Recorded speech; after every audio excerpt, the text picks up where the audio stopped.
something that Drow Ranger really hates to play against is actually summons and heroes that just get on top of her. And Lycan and Nature's Prophet both do that very easily throughout the entirety of the game.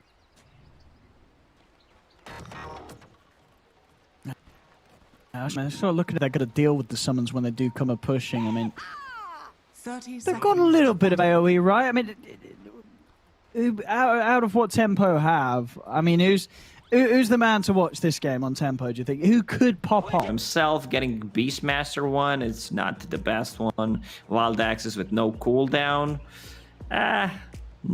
You know, I don't think.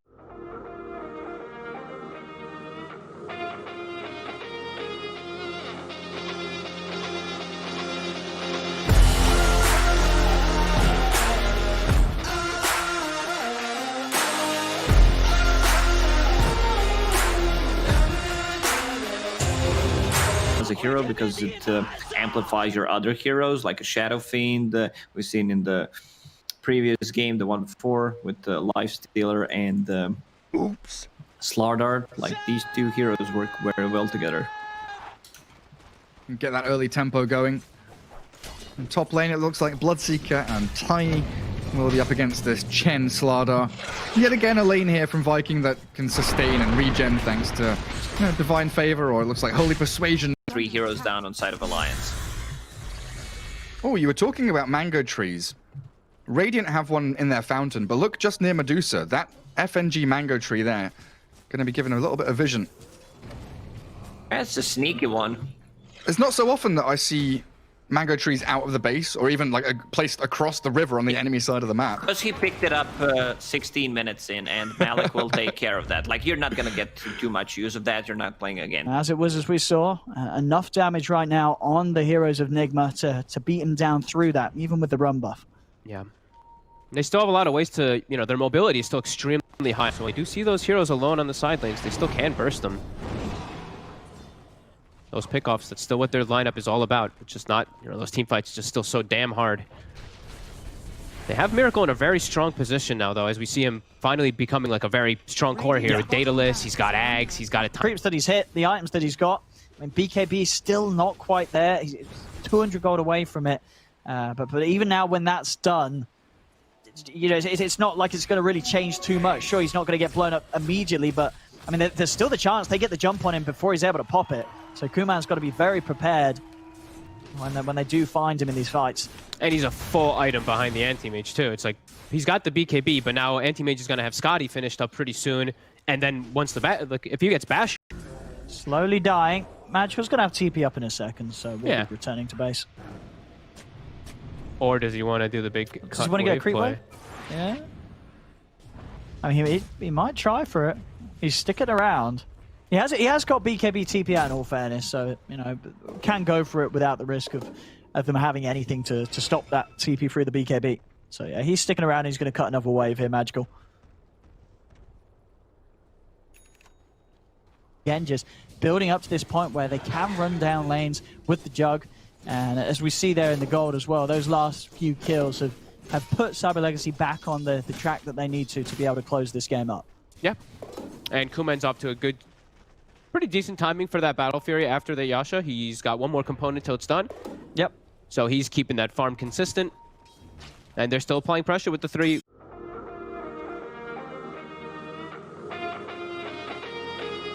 No, it's... The lineup, it's got to be down to sort of the rat plays. You got to look at this Meepo and this Prophet and say, we've just keep the lanes, keep those side lanes under control, and we've just got to outmaneuver them globally. Because any time that we're there and Yellow Submarine are there as well, we're just going to lose the team fights. Yeah, I mean, they're going to have to just do some crazy stuff with, like, Chen... Yeah. Like, Chen Divine favoring people across the map, chain hexing, and try to catch people when they're split up. But, like I said, Yellow Submarine, just this entire game does not really feel like people are getting... Best play that he had for the instant TP in the trees, but Seb just having that huge coverage with the Astral Spirit. I wonder if anyone's going to go with Veil on their team, on the side OG, because they have the ET plus the Pugna, so that spell damage is already insane from Pugna.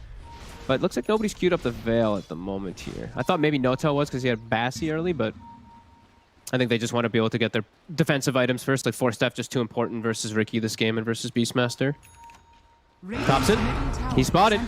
They've got the roar. Mentioned it, you know it, everyone's heard it before. Glass cannons, they shatter. I've seen this a million times. I would never last pick Lina, Gary. But yeah, to go back to the real talk, you have this Rubik and Sanking core complementing each other very well. They're playing together, setting things up for the team. That was like 6-7k gold lead for Extremum at one point, and then they just decided to go for tier 1 tower on mid, fed 3 kills. I think that was the break. You know, Nigma just forced those out again. Keep playing same game plan, and they're keeping that farm consistent. They keep growing the farm. Losing in experience by a little bit, but that one's not so relevant right now. Radiant's top tower Trying to is find under attack. a second move already here. Looking to strike whilst mind control's down. All ults ready to go. Stampede to close the gap. They're trying to go. We are. Oh, he's AFK. Radiant structures are fortified. They do have Medallion on Celery. Minus armor from Little Shredder. So Roshan accelerated really nicely here. Hellraisers are maneuvering to contest. Roche half HP. So HR could get in here and start to kick things off. But a double damager in Void with the alacrity. Hitting for about 300. Yeah, they're sort of toying around with him there. Iceberg in general tips out between the two of them as they play around with their food a little bit before swallowing it whole. Both of them wanted the last hit. I love when I see that. But yeah, we see there exactly like just a perfect positioning, of course, from Na'Vi, but you see that V2 and he can just hold his ground. Even with, you know, Ice Armor was thrown on him there too, but he just holds his ground. Death Prophet ult gets popped for like a couple seconds or whatever it was, but there's just no damage. This Tower Blade is just, he's a monster. No, and after sort of... It is half HP there. They're going to have an opportunity to contest this. They've got their team fight good to go. There is no Horn.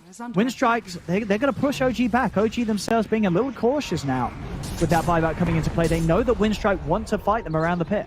They do see that the book is dying, though, so they know when Beastmaster's up, the resummon will still have some time.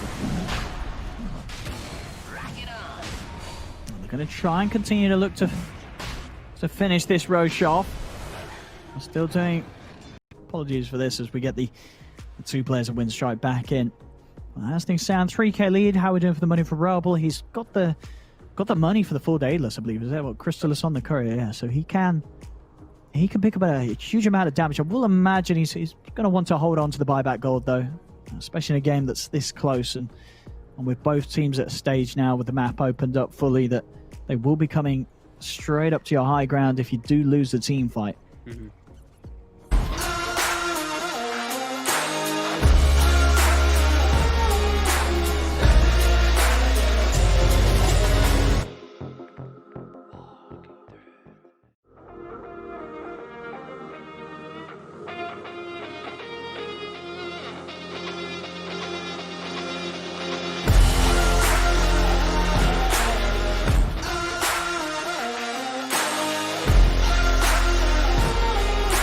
Feel like you lack a bit of damage, you can try to get like a Crystallis at this point. Just anything, something. Double damage rune for Limp as he will look to connect with the rest of his team as the three-pronged attack on the Radiant base begins. Every lane shoved in towards these ramps and high ground about to be broken. Drow Ranger keeping vision as they do. Inkswell, Blink Skewer back. Drow Ranger.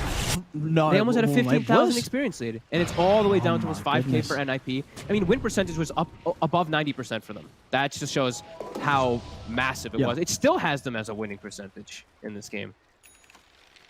But somehow, NIP with some fights. Yeah, this has got to be a real tough position for Fivemen to be in because this is the second time they've been in it right. You know, sure, you've had one game, you have a big lead, it all falls away from you. But if that's how mind control, get this Echo Slam that's not the most ideal, and just forcing buybacks and everything, that was huge for them. They're like fully back in this one now. Void level 24 off of that with a full BKB. And you know, we saw what he did last game. Very confident on this hero. You saw it. And again, as the itemization, the perfect way to go. I mean, we did see, you know, it did take a lot of hits. You know, Miracle's still very tanky. Getting Weeha out of action. And Jealous Submarine will be able to hold their position there. As Nigma, they do try and force something, but maybe a little too aggressive with the way that Miracle just jumped straight into the four heroes. Yeah, they just got chained chain controlled. It was almost looking okay though, right? Like it was very close for them to be able to turn that. I think I saw 1 second or less on the combo for the Tiny as Weehaw was dying, so it was very close for them to be able to turn that fight. But Yellow Submarine all in position, and we do see all those big ults really coming into play. And the Shiva Spirit. Everyone just farming it up. Dire are scanning. I mean, 5 men. Did you just have to play the waiting game? Can you leave the base at this point? Do you leave the base? Is that the best chance you have? I mean, we've got smokes being picked up by Pi. You need to get something. Like they have to have like a ward outside and try to see when NIP is split, because they cannot do a 5-on-5 fight unless they miss. He just missed 4. He holy moly! That's why he missed 4 last this under tower. Like that's actually pretty. Oh no! Pretty massive. Come on, Cry. Sai. Probably a bit low, but yeah, they have nothing else to go for him there. They get at least their range creep pulled off there. Yeah, can't miss those. And this is not. But overall, other than the miss last hit, pretty good opening here. First 3 minutes. Sure. You know, your tempo. You're coming in against Secret in the lanes, and yeah, they're playing perfect right now. Could not ask for a single thing to be done differently. Yeah, everyone's getting farmed. 7-0. It's 4K lead. This is an incredibly clean, opening for Liquid. All 3 lanes gone exactly as planned. I mean, if anything, better than planned.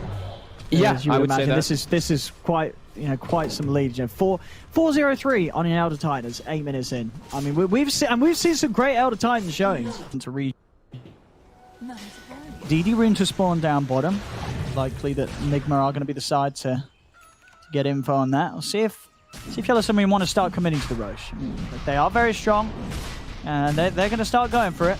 That is the full silver edge on the Courier, complete for Yatoro. Now, who's getting this Aghanim's? Who's going to get this one coming out right now? They don't need it. I mean, Enchantress don't know who needs it. And around the pit again, Fada looking to turn the 7 into an 8. That's Boxy. He's not going to commit. Not going to chase the Enchantress any further than he needs to. Yeah, Liquid's just getting all the time to farm these pretty nice items. Like, sure, the Sven, he's the way to deal with that CK, but Dire's top tower is under they're just getting a lot on all 3 corners. It's just the Sven farming on one side. Yeah, Visage and Invoker are getting a little bit here, but not as much as the side of Liquid. And like we said, they have this X factor where this Phoenix always comes into far behind. You know, the Phoenix, the Void Spirit are. Those 2 are their AoE damage, and they're not able to really do anything. They have to use absolutely everything to kill Chessie. And there's just so many different things. You can see the way the 5-men's itemizing. They recognize that it's a lot of this single target now at this point. They have these 4 stabs, they have Soul Rip, a lot of different ways to bail, in particular the Drow Ranger, out of bad situations. Yeah, it's getting scarily close to the point where you could just look at 5-men's lineup and say, all right, these 5 heroes, they can just go straight down mid. Yeah. He's got just a little bit of a jack of all trades build here from him. Absolutely. I mean, it works though, right? Like he's got the he Yeah. he just switched out. He had the Grove Bow, but he had Grove Bow with the attack range too. He had like crazy attack range in the back lines if he has a good front line.